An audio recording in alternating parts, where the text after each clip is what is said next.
The night my world cracked open didn't start with fear, it began with applause. Warm, generous applause, rising beneath the lantern glow of my terrace overlooking the cliffs of Redwood Haven. Sea wind curled through the strings of lights, carrying the soft salt bite of the Pacific. My friends, the people who had known me before success became a rumor attached to my name, raised their glasses in celebration. None of them knew I'd been marked to die that night.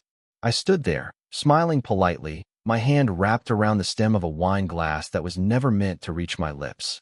Moments earlier I'd watched the camera feed, the one I'd insisted on installing for memories and keepsakes, and seen Laura lean over this very glass with a delicate surgeon's precision.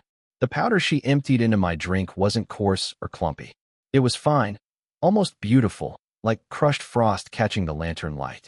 It dissolved quickly, blooming into the wine like a silent stain. She'd done it with confidence that comes only from rehearsed desperation. I'd felt a tremor then. Not fear. Not panic. Something older. A kind of heartbreak I'd hoped I'd aged out of. Because betrayal this deliberate, it's never about the act. It's about the years that made it possible. Now, as the applause faded, I tapped my spoon against the side of the glass and let the room settle into stillness. "Thank you," I said.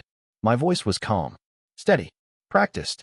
Inside, a single muscle in my chest tightened, a small, private wound I kept hidden from every watching eye. I saw my son, Evan, at the edge of the crowd. His hands were clasped too tightly. When he saw the glass in my hand, his throat flexed, a swallow that came too late. Whether it was guilt or fear or something worse, I couldn't yet tell. Before I revealed the truth, I dropped a quiet breadcrumb, the kind only someone with motives would notice. "This celebration means more to me than I can say," I continued, eyes drifting across the faces. "Especially after the recent tension surrounding the land sale." A flicker passed through Laura at that. Just a twitch of her jaw, barely visible, but there. The motive, hinted, not explained, not forgiven. I gestured toward the projection screen. "There's something we all need to see." A hum filled the terrace as the projector warmed, a low, rising vibration that tightened the air like a drawn bowstring. Guests leaned in, curious. A few exchanged uneasy glances. Evan shifted his weight. Laura's breath hitched. The footage started. The camera showed the long table, all polished wood and candle glow. Then Laura entered the frame, graceful as always, her emerald dress gleaming. She looked like a woman adjusting a centerpiece, harmless, elegant. But the lens never lies. The audience watched her pull the tiny packet from her clutch, tear it open, let the crystalline powder fall, soft, immaculate, into my wine. Someone gasped. Someone else whispered, "Dear God." Laura didn't move, didn't blink. She stared as though the footage might suddenly rewrite itself. I set the glass down, gently, deliberately. "I switched it," I said softly, before she walked away. The crowd erupted, shock, anger, disbelief colliding in a single wave. Laura snapped. With a choked cry she lunged forward, grabbed the poisoned glass, and smashed it against the stone. Red wine exploded across the terrace like spilled blood. Evan flinched. Not toward her, away from her. His expression cracked with something raw.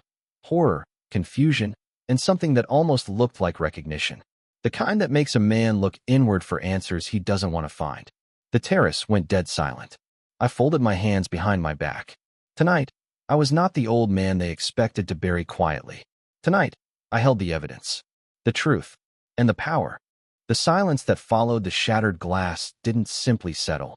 It pressed against every guest, sharp and suffocating, as if the night itself was waiting for the next fracture. Lanterns flickered in the breeze, their light trembling across the stone terrace. A thin ribbon of wine crawled toward the railing, dark in the shadows like something bleeding out. Laura stood rooted in the center of it all, her breath jagged, her composure collapsing grain by grain.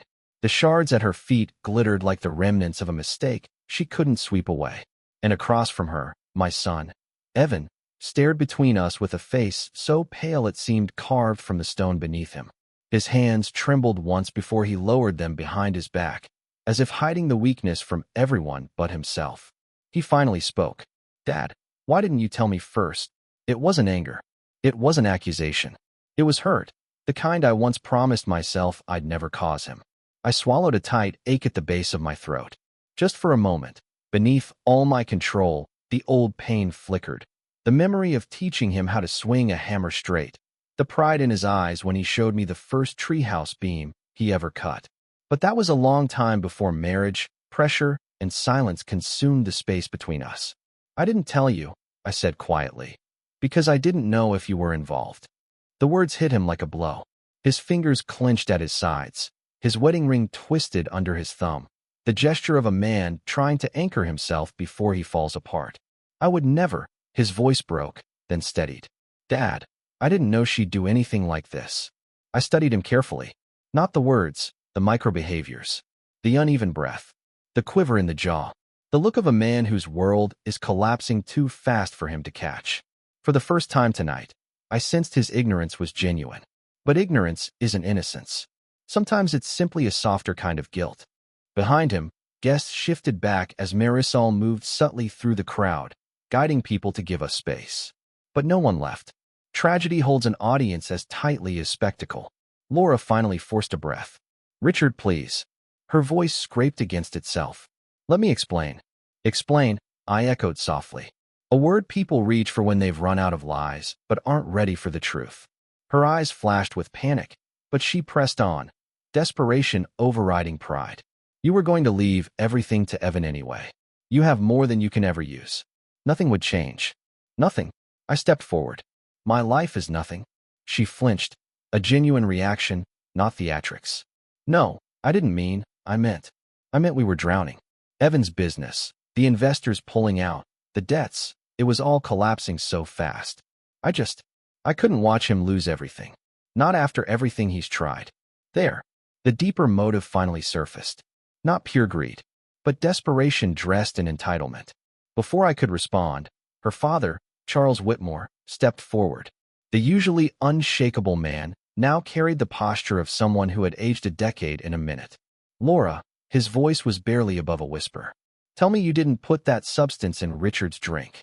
She turned toward him, eyes shining with panic. Dad, you told me to protect our future, to protect the family. Charles recoiled. I told you to act with integrity, not to commit murder. The word hung in the air like a verdict.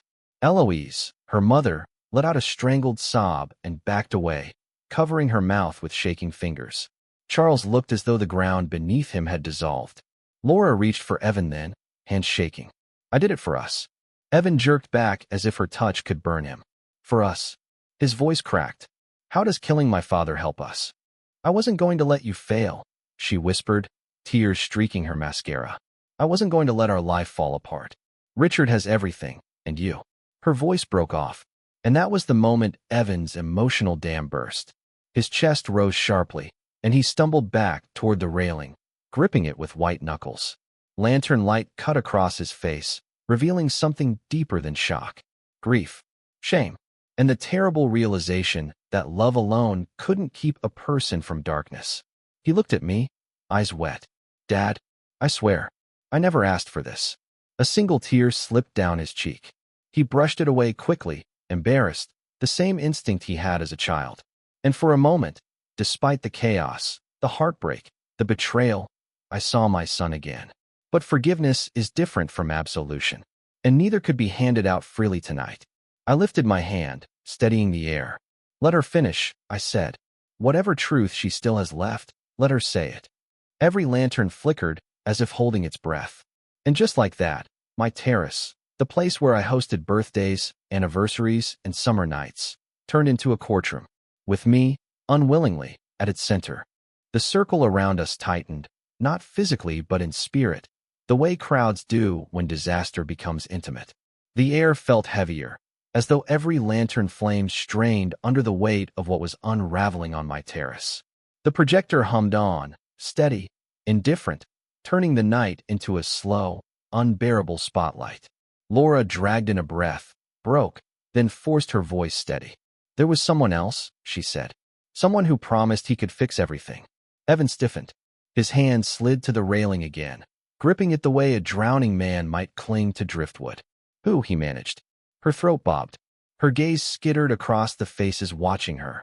Faces that had once welcomed her into this family with open arms. He said he had influence. that he could calm the investors, that he knew how to make this look natural. A heart attack, no suspicion. Evan closed his eyes like the words were flames too close to his face. I felt a tremor, one sharp and internal, a reminder that pain doesn't always arrive with a wound. Sometimes it comes with recognition. Laura swallowed again, each word a stone in her throat. His name is Marcus. Marcus Vale. My name detonated inside the room. A few guests instinctively stepped back, glancing at me with a sudden, frightened calculation, the kind of hesitation people don't control, the kind that reveals what they fear might be true. The sound that left Evan's mouth wasn't a gasp. It was something smaller, tighter, like the moment a man breaks without wanting anyone to notice. Marcus Vale, he whispered. Dad. No, I said, firm, cold. Not me. But the ache that followed wasn't fear, it was recognition. Familiar, ugly recognition. Because I'd known someone once. A long time ago. A man who shared my surname, though not my blood. A man who thrived in shadows, not scaffolds. A man I'd hoped belonged to another life entirely. A memory brushed the edge of my thoughts. A deal gone wrong. A threat left unanswered. A door closed but never locked. A name buried but not dead. The projector crackled softly as Marisol stepped forward, clutching her iPad like evidence at a deposition. There's something else, she said. You told me to archive footage from earlier this week. When I checked, I found a clip near the garden gate. She tapped the screen. The projector shifted, and there, bathed in gray evening light, two silhouettes stood at the boundary hedge. One tall, one small, one leaning in, one listening. Audio was faint, but clear enough. Tonight. Quick. Clean. No scene. Understood. We move after. The tall figure shifted his weight, and my stomach turned. Even in grainy footage, even with the angle poor, the posture was unmistakable. I went very still. Marcus. It could only be Marcus. He had a way of standing where his confidence filled the space, shoulders forward, chin angled like a man always calculating. Even through pixelation, even through time, some sins carry their own signature. Evan stumbled a half step toward the screen, horror stretching his face thin. That's him, Laura whispered. That's the man who told me how to do it. Whispers broke through the crowd, sharp, crackling, dangerous. Who is he to Richard? A relative? An enemy? Is this deeper then? Charles Whitmore's voice cut through the murmuring, raw with disbelief. Laura, you trusted a stranger over your own husband? Over us. I trusted the only person offering a way out, she snapped, then instantly wilted. I didn't know what else to do. Her voice hitched and trailed off, like a kite losing wind. Evan pressed a hand to his forehead, fingers trembling. Moments ago you said you did this for us. Now you're saying someone pushed you? Which is it? Laura looked down at her hands as if seeing them for the first time. The same hands that had stirred poison into a glass with elegant precision. It was both, she whispered. I wasn't strong enough to stop him, and I wasn't brave enough to ask for help. Marisol tightened her grip on the iPad. There's more, she said. Messages. The projector flashed again, a screenshot of a text thread. The name at the top, Marcus V. The message. Tonight. Clean. Be sure he drinks. We move after. A single line that froze the terrace harder than the footage had. Evan staggered backward. He used our name, he said, voice hollow. He used our name to manipulate her. I stepped closer to the screen, staring at the illuminated text. The letters glowed against the stone like a brand. For the first time tonight, I felt the true depth of the betrayal. Not Laura's, not Evan's, but something older. Something that had waited in the dark, wearing my name like a borrowed coat. And it became clear this was no longer just a poisoning or a desperate act or one family's fracture. This was an engineered strike, and the man behind it had just stepped out of memory and back into my life. The terrace didn't breathe after Laura spoke his name. It contracted. Faces shifted, slow, calculating, quietly fearful. People who had embraced me an hour ago now looked at me as though they were seeing a second silhouette standing behind my shoulder, the one from the projector. Someone muttered my name under their breath like an accusation. Another guest stepped subtly out of arm's reach. It wasn't anger. They were rearranging their loyalties, examining me in the same breath they examined the grainy outline on the screen. Marcus Vale had that effect on people, even decades removed. And the worst part? He'd earned it. Evan stared at me with a hollow dread that made my ribs tighten.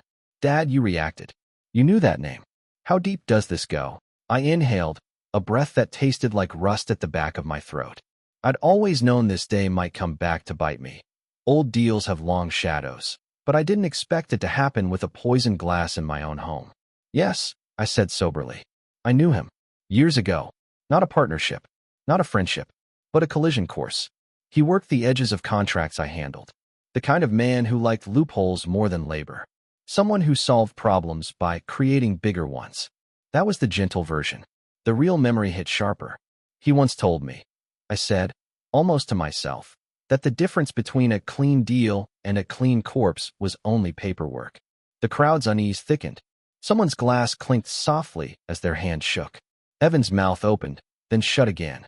His eyes flicked away from mine, a tiny motion, but painful. The kind of instinct that says, I don't know if I can trust the man who raised me. That was the cut that went deepest. Before anyone could speak again, gravel crunched at the end of my drive. A dark SUV rolled in, quiet, controlled, without lights or urgency.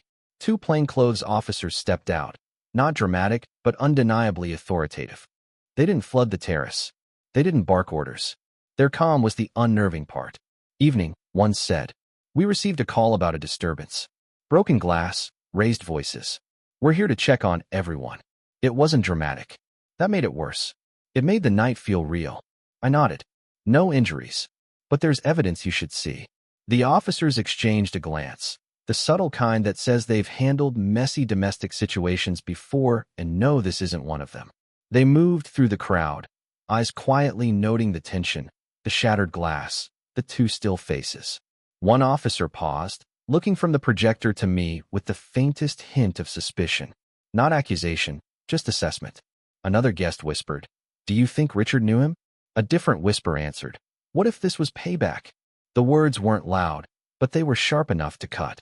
For the first time all night, I felt heat rise in my face. Not shame, not guilt, but the sting of being measured against someone else's crimes simply because our names matched.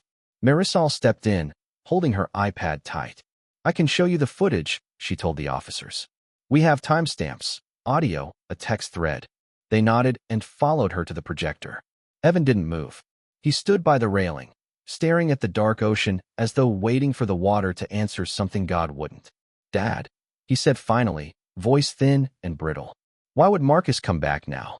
I stepped beside him, careful not to touch his arm. Because something, or someone, made it profitable.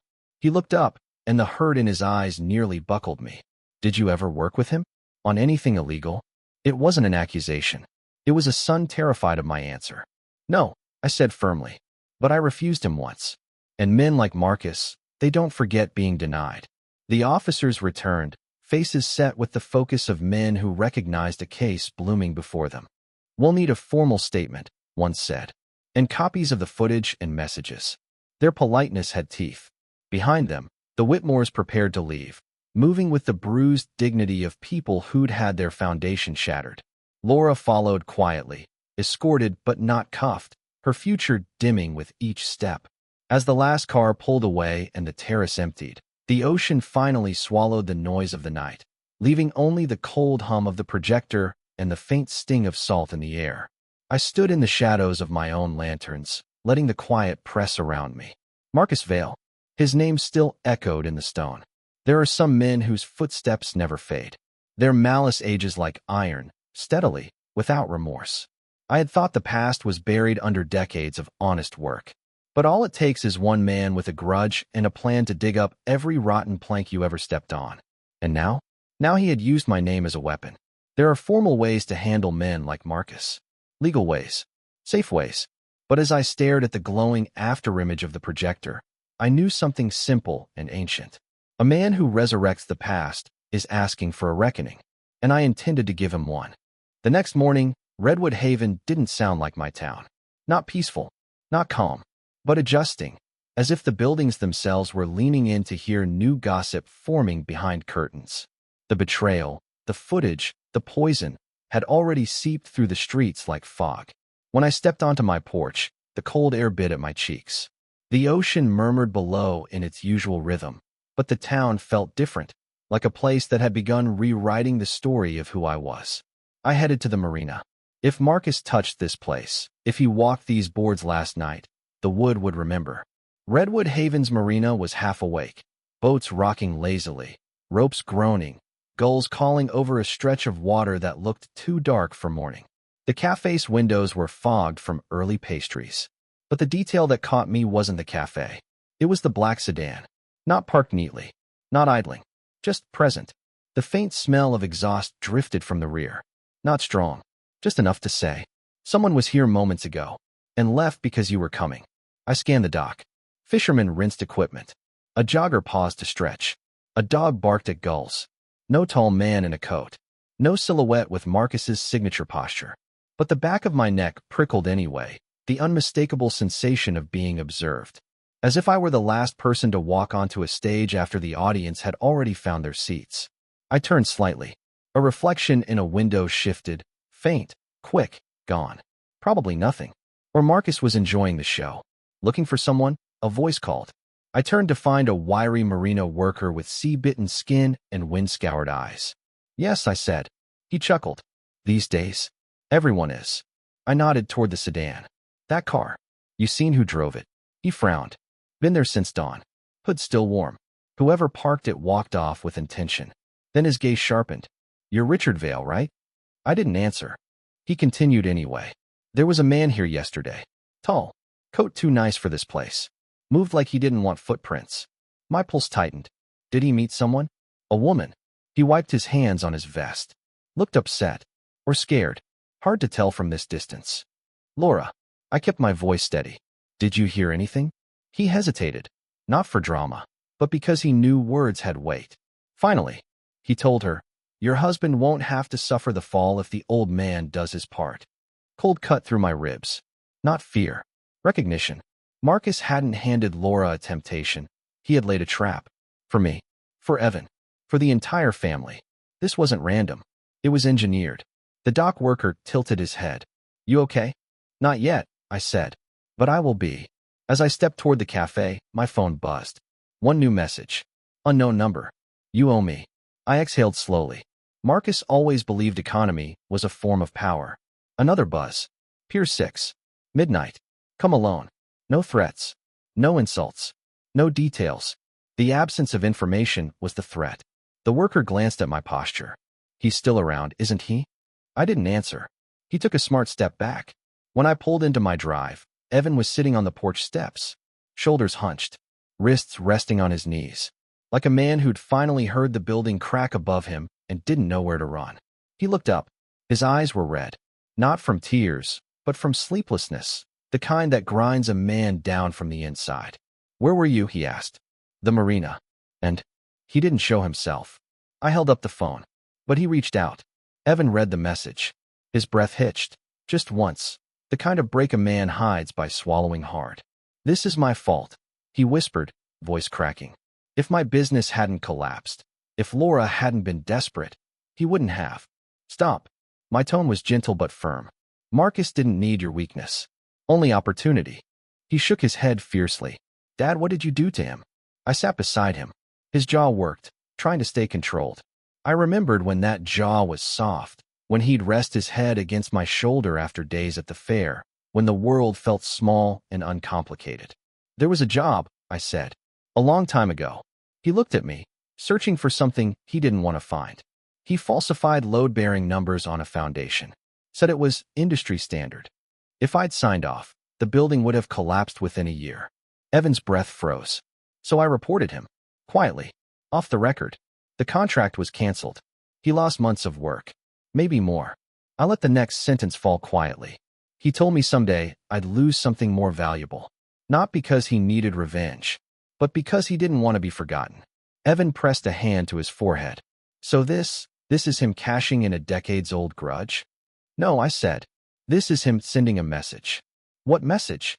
That he's always been closer to us than we realized. Evan's voice trembled. Dad, you're not going to that pier alone. I have to. It's a trap. Yes.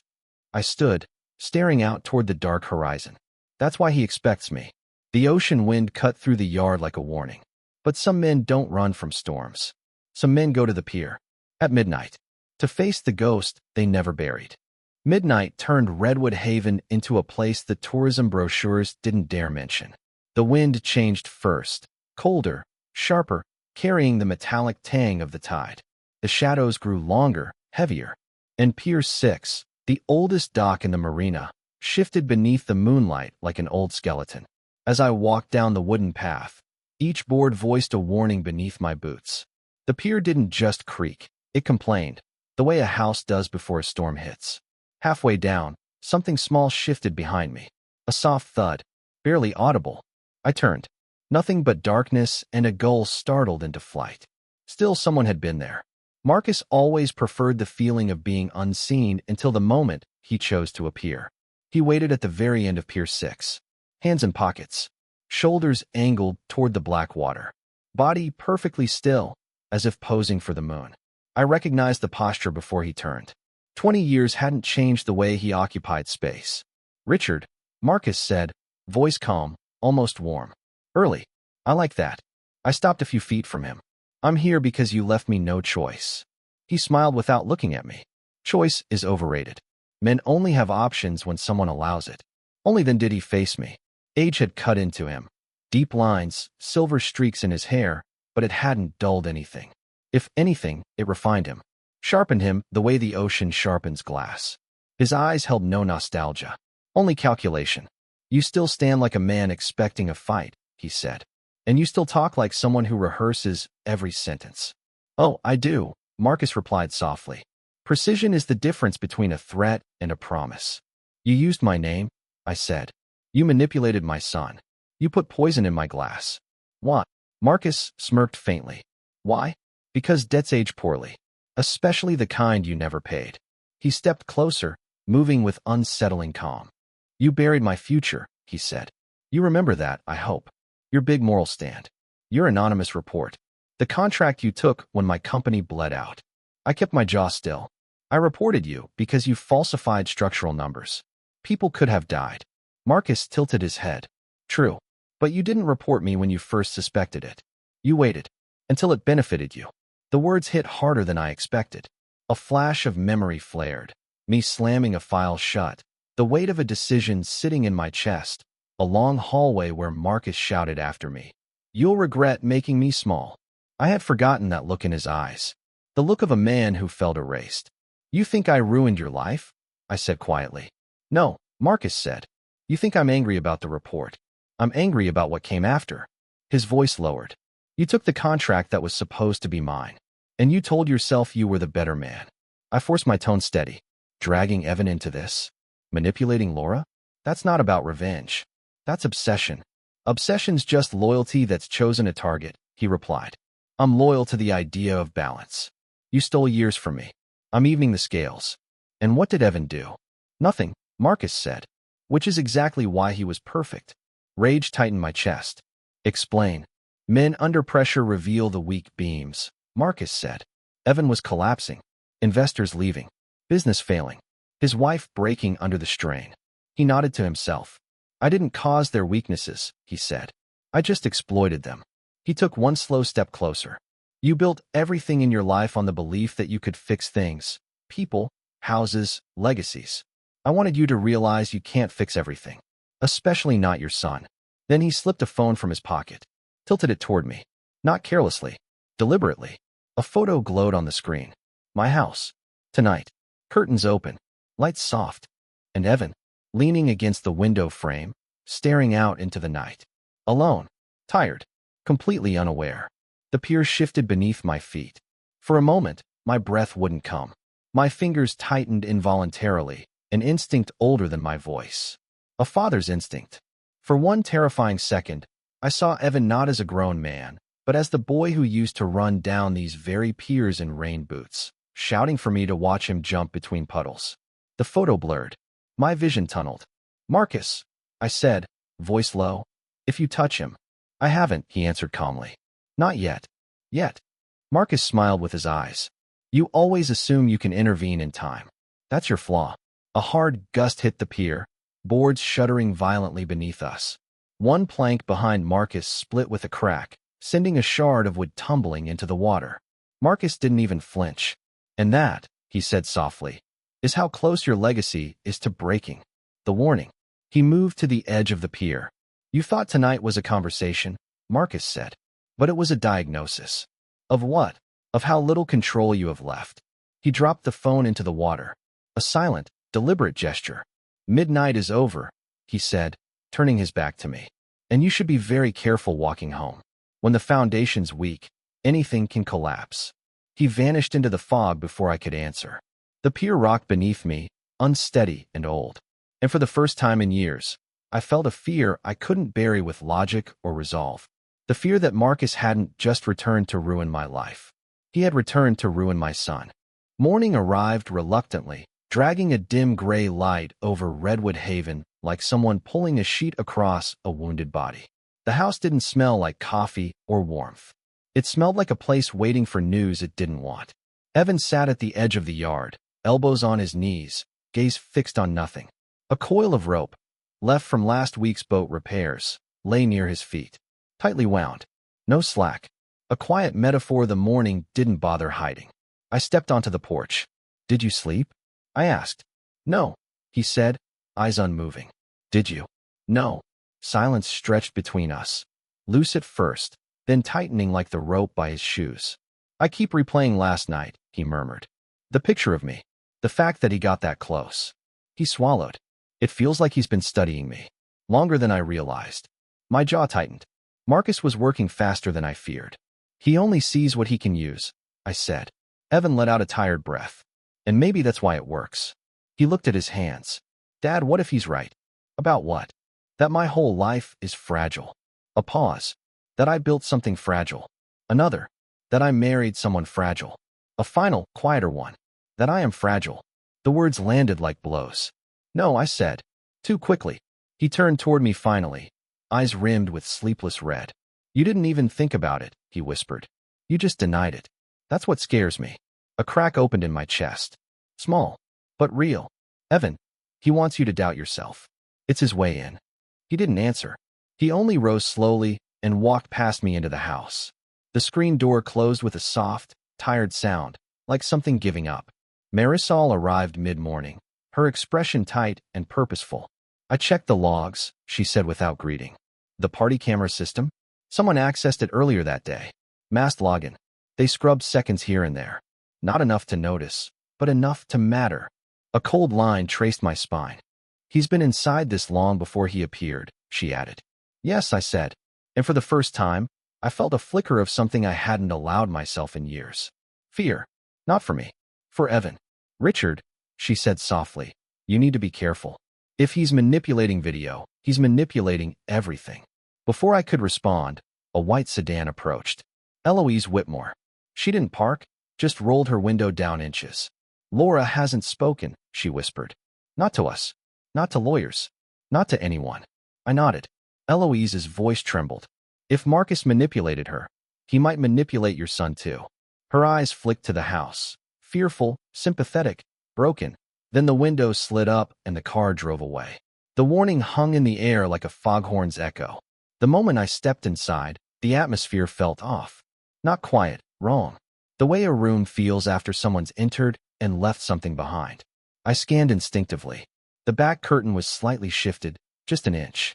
The rug near the hallway door had a faint, single boot print in dust I hadn't noticed yesterday.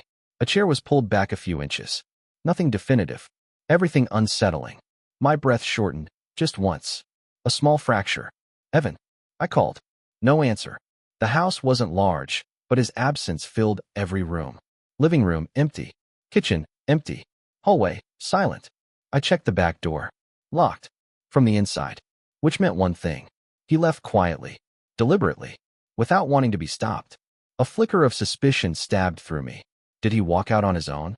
Or follow someone? Or was he met? I stepped outside again. Heart steady on the surface, pounding underneath, and that's when I saw it. A folded piece of paper beneath the doormat.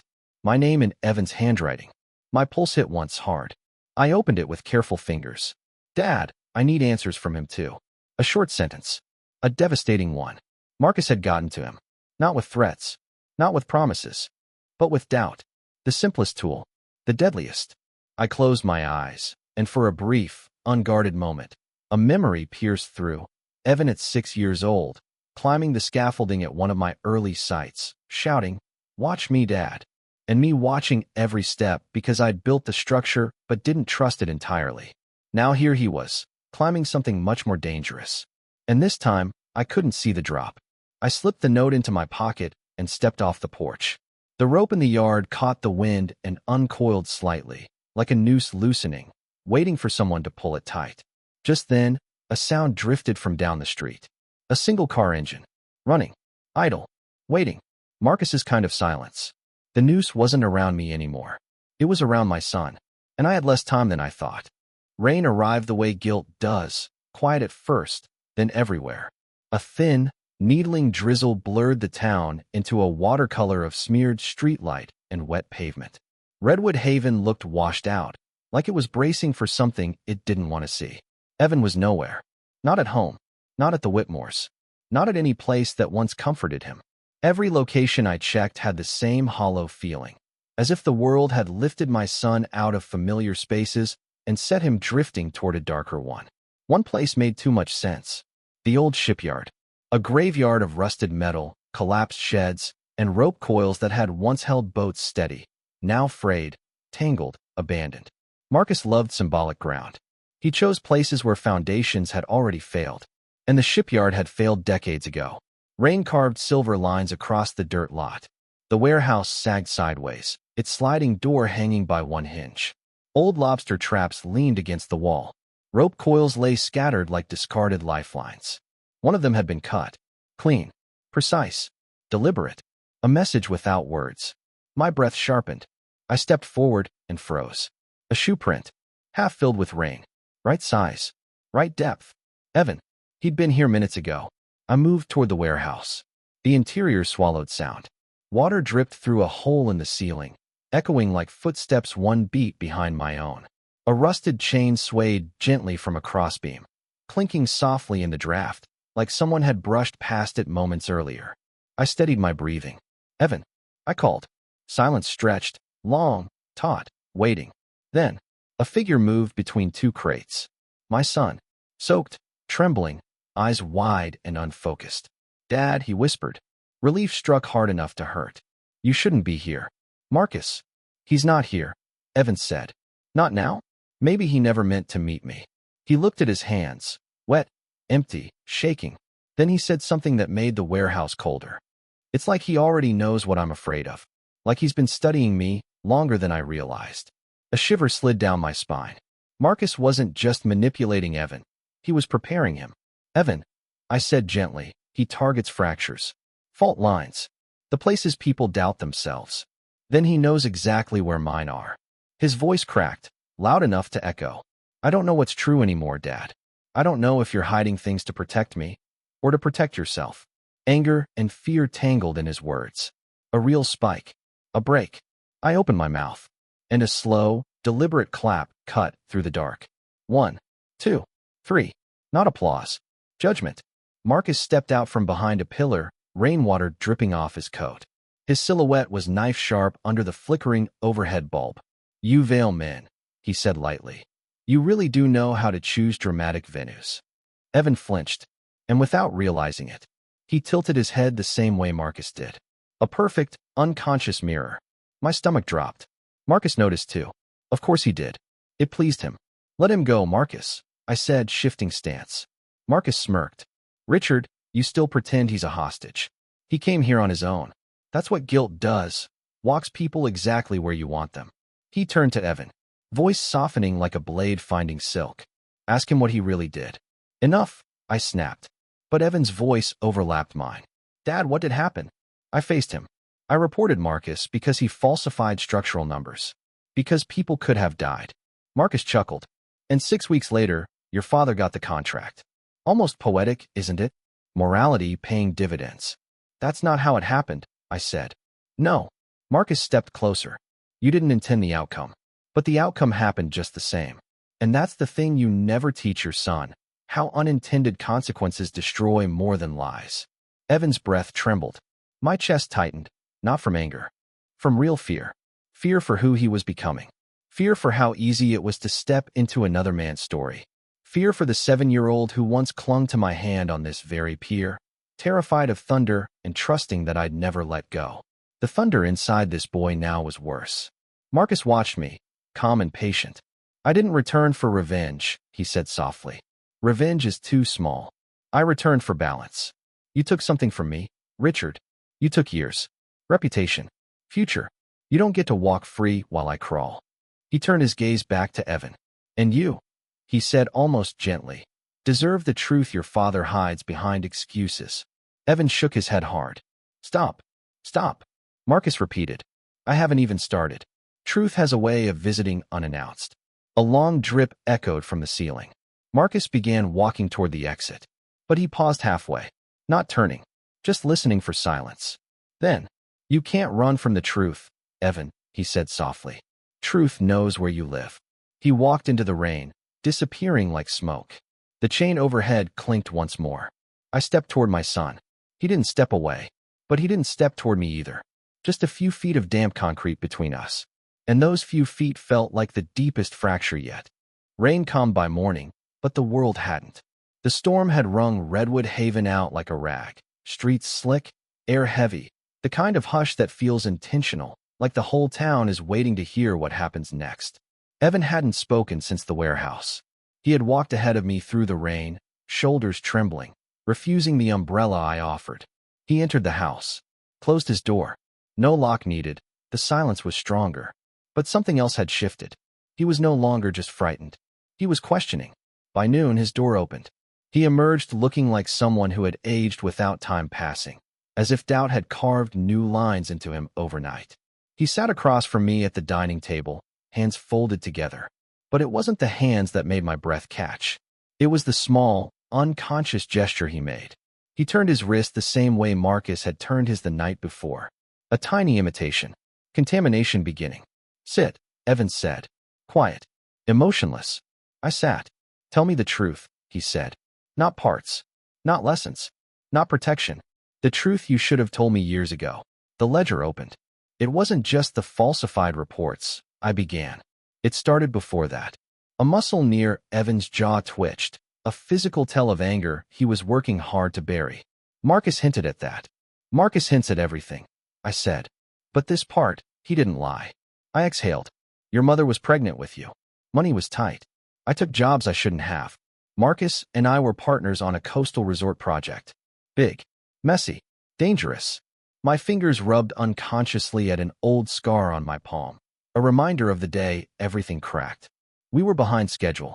Materials were cheaper than promised. Inspectors were onto us. Marcus kept saying the numbers would work out if we were creative. And you? Evan asked. I wanted to believe him. I paused.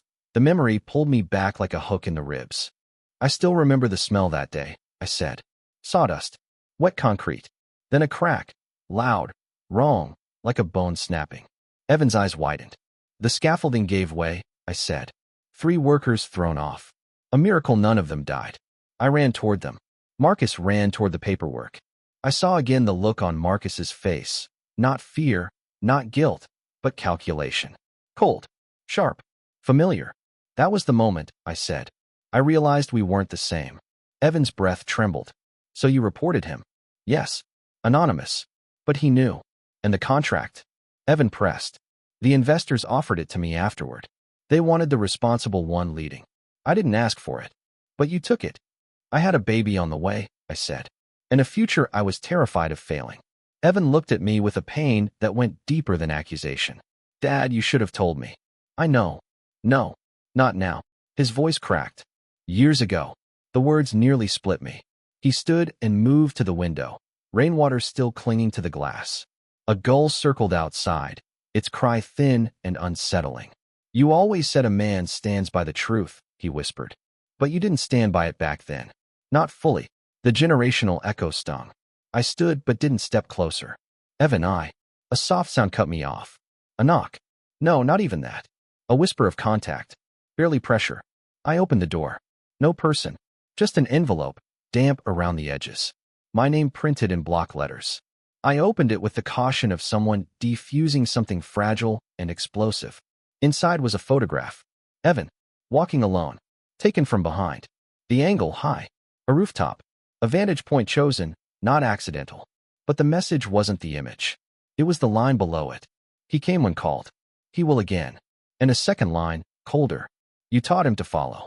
My stomach tightened so violently I had to steady myself against the doorframe. Behind me, Evan inhaled one shuddering breath. That's not true, he whispered. But doubt had already slid under his skin. He wants me back, Evan said hollowly. He wants me to go again. No, I said. He wants the truth, Evan said. The truth you told me too late. He walked past me toward the porch. Not rushing. Not panicked. Stepping like a man who didn't trust his own weight.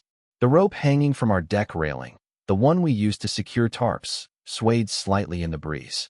Loose. Uncoiled. Waiting for a hand. We in this today? I said. Evan's shoulders tightened. How? We find him. And then, I met his eyes. And then truth stops hiding. He nodded once, a gesture so small it felt like a crack in marble. We stepped outside. The sky darkened again, as if the storm wasn't done with us. Somewhere in Redwood Haven, Marcus was waiting for us to play our part. But he had miscalculated one thing. Fear wasn't the strongest inheritance in our family. Truth was. And truth had finally decided it was done hiding.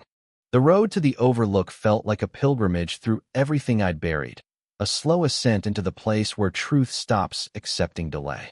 Storm clouds massed low over Redwood Haven, heavy as stone. The horizon bruised into deep blues and purples. The ocean below the cliffs churned violently, waves striking rock with the rhythm of an old grudge. Evan drove, his knuckles white on the wheel, his sleeve trembling, not from cold, from the weight of what he had learned. Marcus's note sat between us on the console. He came when called. He will again. You taught him to follow. A line that had nearly hollowed me. We reached the overlook. Marcus stood at the cliff's edge, framed by the violent sky as if he had been waiting long before we decided to come. His coat whipped in the wind, his silhouette unmoving. A conductor waiting for the final cue. When we stepped out, the storm answered with a low crack of thunder, distant, but approaching. Marcus didn't turn until we were close enough to hear the gravel shift beneath our feet. Richard, he said, voice almost warm. And the air. Perfect. Evan took a step forward, too quickly, before stopping himself, chest rising with sharp breath. That conflict, physical and visible, nearly broke me. What do you want? Evan asked. Marcus smiled as if the question delighted him. What I've always wanted, he said. Balance. Truth. A ledger set right. I stepped between them. You want suffering. Don't dress it up. Marcus tilted his head. Suffering is balance, Richard. It's the weight that makes the scale honest. He walked past me, addressing Evan directly. Ask him who signed the cheap beam order. A sudden coldness pierced my spine, not from the wind. Evan's eyes snapped to me. Dad? I exhaled. Yes. My signature was there. I didn't understand what I was approving. You didn't read it, Marcus cut in. Let's say the words, shall we? A memory slammed into me. Hard, sensory, violent. The smell of sawdust thick as fog. The high scream of metal shearing. A cloud of dust rising like smoke after the scaffolding buckled. 3 men on the ground, one clutching his leg, another gasping. And Marcus, standing at the edge of the collapse, face expressionless except for irritation. That memory had lived behind my ribs for decades. I made a mistake, I said. A grave one. And I corrected it the only way I could. You corrected it, Marcus echoed, voice turning sharp. And you built a life on the ashes you left me in. The wind rose, whipping rain sideways across the cliff.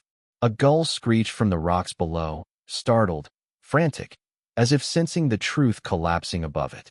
Evan's breathing quickened. He clenched his fists, then unclenched them, then clenched them again. He was breaking. Physically, visibly, and more painfully than anything I'd seen. Evan, I said, look at me. He did. Marcus is using the part of the story I got wrong to erase everything I got right. Evan swallowed hard, but the doubt in him was real and living.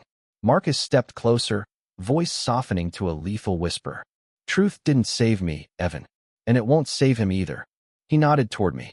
It will break him, and then it will break you. I stepped between them. No more, I said. Marcus laughed, short, sharp, joyless. You can't stop what you started, Richard. Legacies break the same way buildings do, from the inside. Evan flinched, The words hit him physically. And that was the moment I realized. Marcus wasn't here to win. He was here to ensure we lost. All of us. Marcus moved suddenly. Not toward me. Toward Evan. It wasn't an attack. It was a claim. A desperate, last grab for control over the narrative he'd spent decades constructing. But I was faster. I grabbed Evan's arm and yanked him aside. Marcus's momentum carried him past us, his boots skidding on the wet gravel. A loud crack of thunder split the sky above. Marcus stood at the very edge of the cliff, chest heaving, eyes wild. He looked back at me, and for a split second, I saw something raw behind the rage. A man who had built his entire life around a single moment of humiliation. A moment I had given him. And then he whispered, "You should have saved me instead of exposing me." I shook my head. I tried. You refused to be saved. Rain lashed between us. He blinked, slow, as if accepting the verdict. Then he said the last line he would ever speak. "Then I'll be the truth you live with." And he stepped forward. Not a stumble, not a slip, a decision. His coat vanished first, then his body, then only the storm remained. The waves below rose to meet him like a closing chapter. Evan stood frozen. Then a single, choked sob escaped him, half anger, half grief, half release. He wiped it away angrily, as if refusing to let Marcus live in even that gesture. His hands unclenched, and he whispered, "I choose you, Dad." I closed my eyes, not in relief, but in something heavier. Acceptance.